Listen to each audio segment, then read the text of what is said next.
It's time for questions at the local Climate Solutions for Africa conference in Cape Town, South Africa.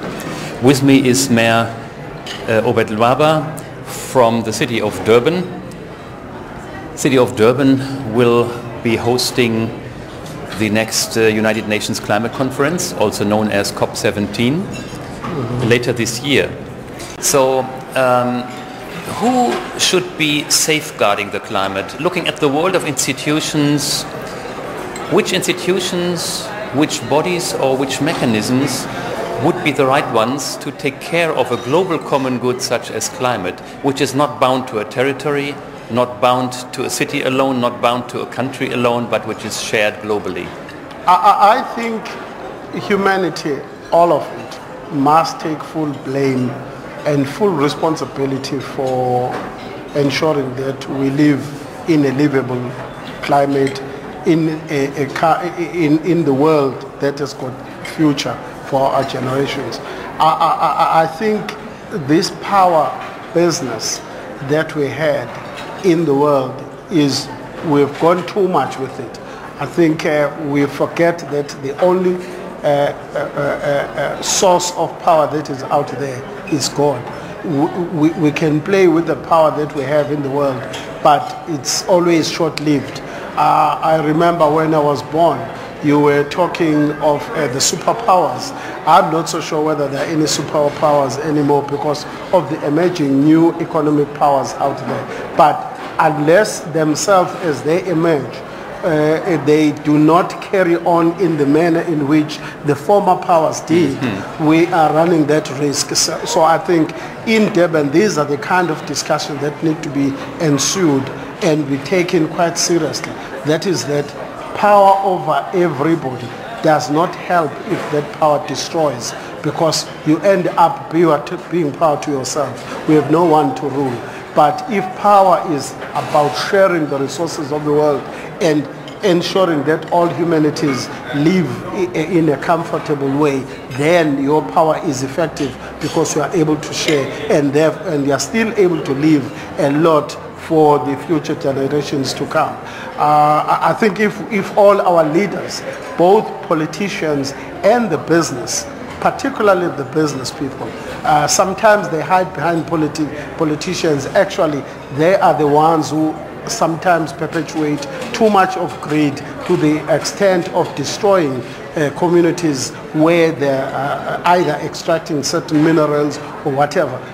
My point is, we all have this world to share, and we all have people that we lead, and we must lead in such a manner that we are able to leave a good legacy from where our future generations will take off.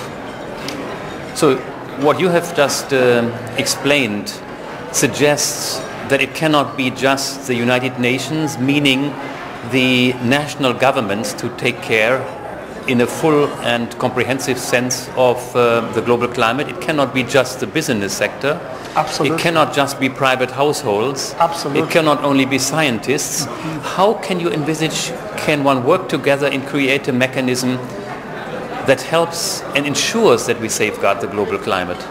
I believe Africa has a huge role to play as one of the less developed continents in the whole world, and still with a lot of resources that it can, if it utilizes good leadership, if it minimizes greed, and if Africa works together, and if Africa focuses on the development of the continent, Africa can indeed come out being a winner, because we still have a lot that we can pull together, bearing in mind that we also have a lot of natural resources that are God-endowed and God-given to us if we look after themselves. So we still have a chance.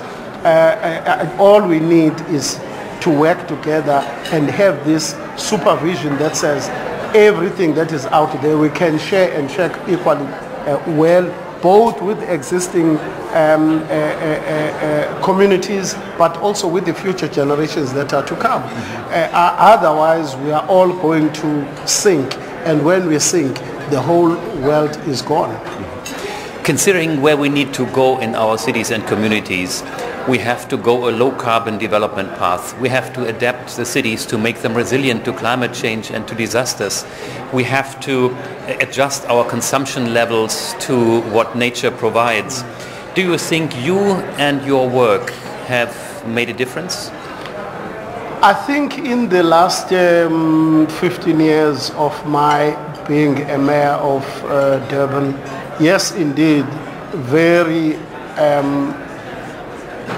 measurable attempts have been made to make an impact into the lives of the people.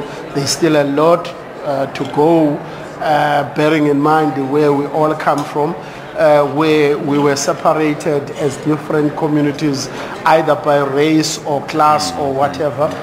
There's still a lot to go, but I think within the given space, time space that we have done quite considerably. We are the first, for instance, in Africa to extract methane gas from the landfills and produce electricity out of that. We're going ahead now to the next level where we're looking at taking waste directly from wherever we pick it from into a plant or a huge machinery and producing electricity there and then, which is a much more better technology from methane or from incineration to a higher level as we get all these creations of new technologies out there. We are one city that is always prepared to try all the new and experiment and find out which is the best solution. And I think if most of our cities, most of our mayors could be able to do that, I think we could, all of us, see a lot of change in the lives of the people for the better. Because unless you are prepared to experiment, we are not going to know what is the potential. And Durban is actually known worldwide as a city of initiative and innovation. Absolutely. So congratulations on your achievements. Thank you very much. Yes. Now let me ask one unavoidable question. Your city will host, as we noted before, the UN Climate Conference COP17. What are your expectations of the outcomes? One, the expectations of the outcomes must be such that we see as much of Africa, as I said,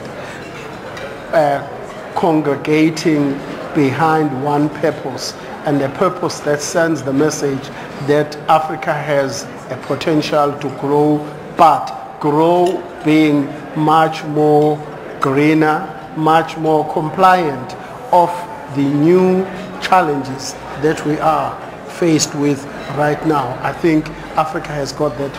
The second point is one would like to see more of our leaders, both in business and politicians, talking honestly and avoiding self-righteousness and being able to concede where mistakes have been made and face those mistakes head on and be able to move on with the right methodologies and right attitudes going forward. Because unless we agree where we make mistakes, we will forever be apart. And that to me is the danger between the northern hemisphere and the southern hemisphere, that people just do not see the need to concede that indeed we've made mistakes. Thank you, Mayor Obed Mlaba from the city of Durban, South Africa. This was Time for Real Questions at the local Climate Solutions for Africa Congress in Cape Town. Thank you.